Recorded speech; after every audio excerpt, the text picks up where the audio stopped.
Naturally Curlysa. And as you see in the description, I'm going to talk about my healthy hair journey. How I got here. Well, not here. I got a low pony going on because I just washed my hair. But how I got from dry, damaged, color-treated curls, heat-damaged curls, to healthy, flourishing, springy curls. Okay, I'm just going to give you a few of the tips that I did that helped me out during my journey that I had to learn by myself. So hopefully this will help somebody else. So my first tip, something that I did during my journey, which is obvious, is to stop using heat. Some people say use minimal heat. I say if you're trying to fix a problem, why use the same problem to fix a problem that the problem caused? Confusing, I know, right?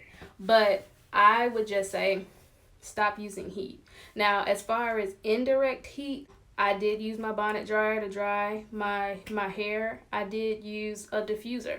So the indirect heat I did use, but as far as using the flat iron or using the comb on the blow dryer to blow dry my hair, I didn't do it. I completely gave that up. Something else that I did, my tip number 2, I did hairstyles that kind of mimicked curly hair. So I wasn't really good at twist outs, but I would do a twist out with the perm rod set. So I did a lot of perm rod sets when my hair was just starting out. And I would do flexi rod sets. And I would do twists with the perm rods also. Another disguising method that I would use is I would shingle my hair. I didn't really do finger coils much, but I would shingle my hair. So most of the time, I would actually just wear a wash and go.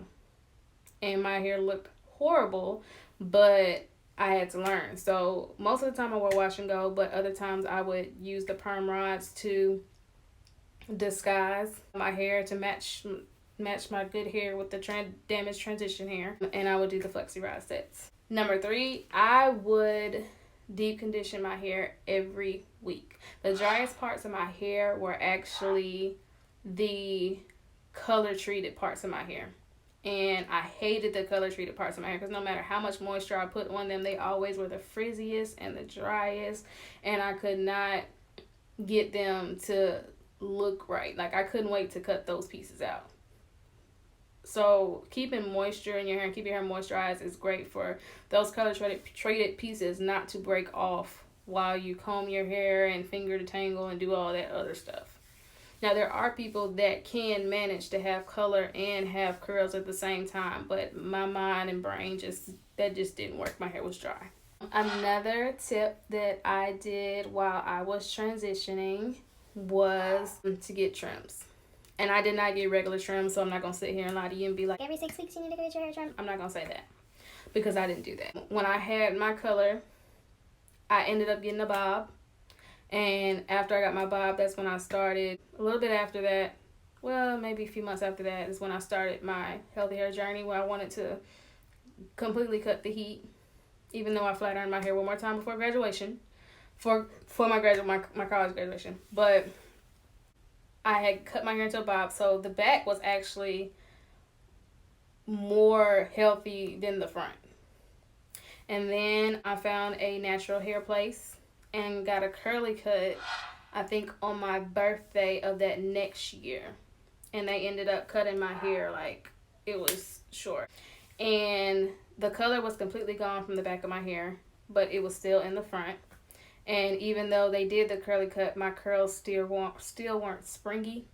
They were wavy, but they look better than they did before I got the cut. So I'll post a picture before my cut and then after with the cut. I also got another cut because I was watching YouTube videos and I was cutting, dusting my ends. That's what I thought it was. I was dusting my ends. And when I went to actually get my hair another curly cut, the back of my hair was like this short and the rest of my hair was like this long. So I told her to just cut my hair to match the back. So that was another big cut. Never cut my hair again.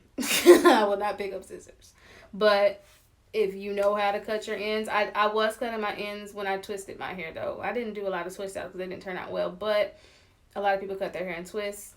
If it works for you, that's great, but I will not pick up scissors. But I did do that during my journey to kind of do a little clip. So I kind of had two big chops, not a drastic big chops. My big chops weren't TWAs, but I did cut off an excessive amount of hair when I did do my cut. So I kind of transitioned a little bit quicker. I also wanted all my color cut out because, again, the color was the driest parts of my hair. So I was trying to get all that color out because it looked bad.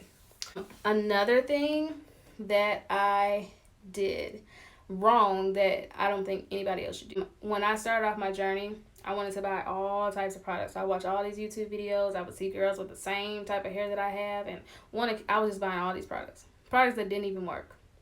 And my advice to you would be to, if you find something that works for your hair, stick with it until your hair gets a little bit more healthier. And then once your hair gets healthier and you learn your hair, you learn what your hair likes and what it doesn't like. My hair doesn't like coconut oil. My hair doesn't really like a lot of oils, but coconut oil is one thing that my hair does not like. So once you learn your hair, then it's okay to branch out and start buying other products and trying other things. But until then, I wouldn't just buy multiple products back to back. Like, at least keep a product for a month and keep that routine going for a month. And once you figure out what works, then more power to you. If you are transitioning, cut your hair at your own pace.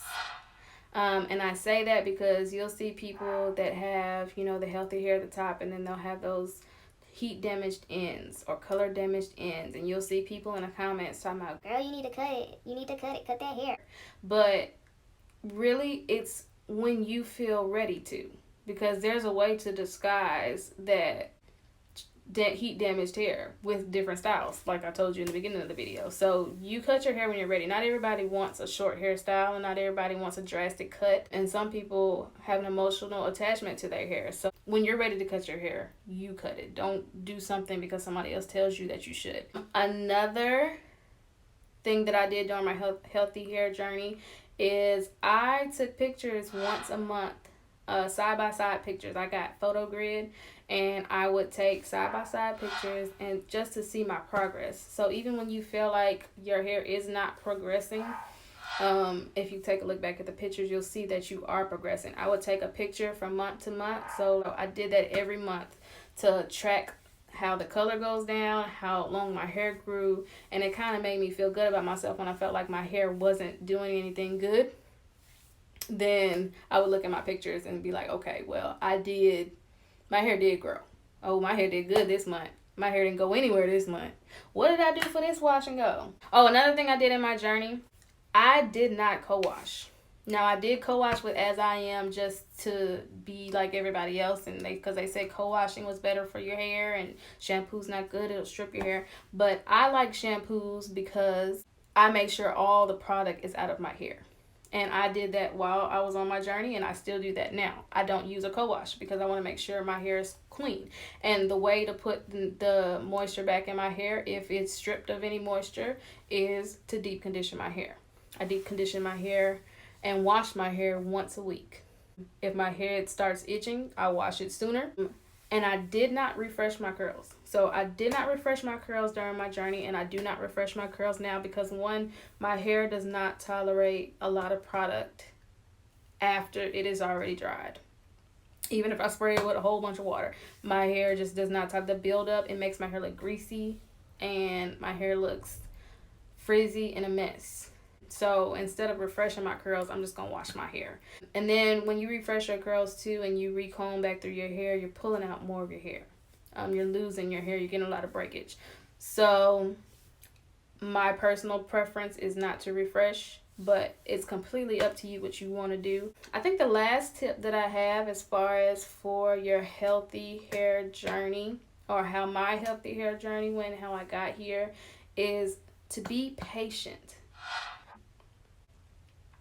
It took me 3 years to finally get my hair how I wanted to get it, and understanding how my hair works.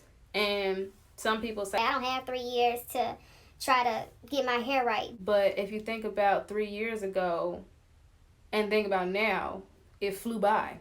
Time is flying and it's not stopping for anybody. So honestly, have fun with your journey and don't compare your journey to anybody else's journey, because all of our hair is not the same. Even if we look like we have the same hair curl pattern, the products that work for you may not work for me. My techniques may not work for you.